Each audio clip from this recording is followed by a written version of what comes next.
Hi class, in this video you will learn about our experiences with cross-cultural differences in the self, individualist versus collectivist. An individualist culture emphasizes personal characteristics such as freedom and competition, where the self is not dependent on others and focuses on the me. A collectivist culture emphasizes on group needs instead of individual needs. The self is highly dependent on others and focuses on the we. I grew up in a collectivist culture in India.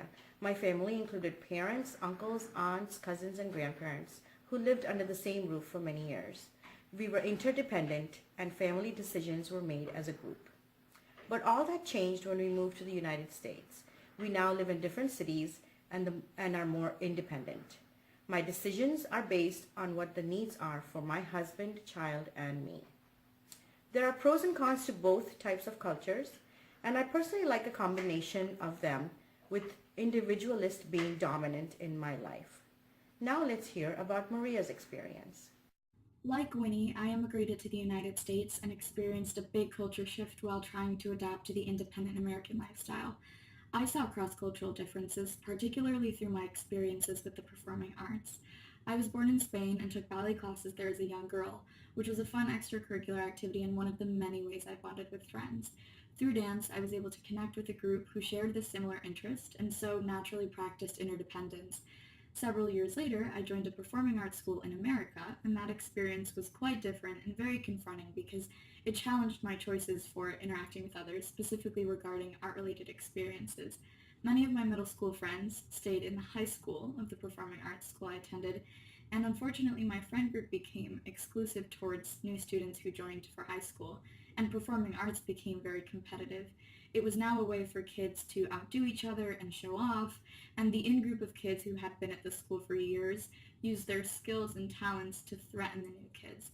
This competitive aspect was not only new to me, but it was also very present in both the school environment and our professional pursuits of the arts outside of school.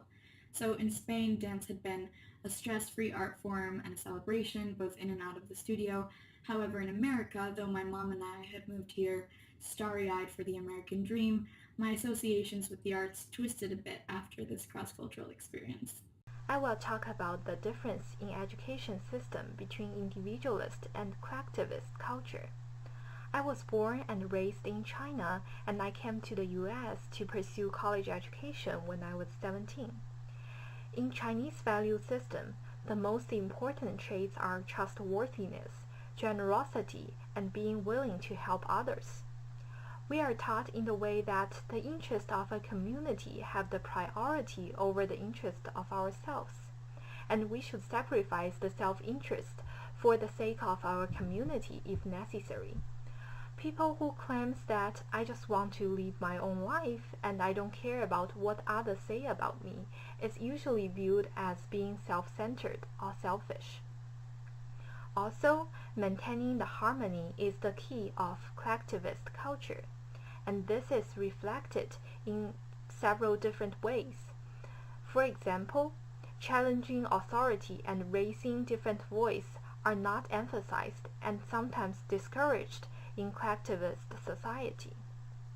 Next, Jessica will share her experience about living in an individualist society. I will conclude with my experience of individualism growing up in the USA. Even in an individualist culture, social inclusion is important. At school, we wanted to fit in.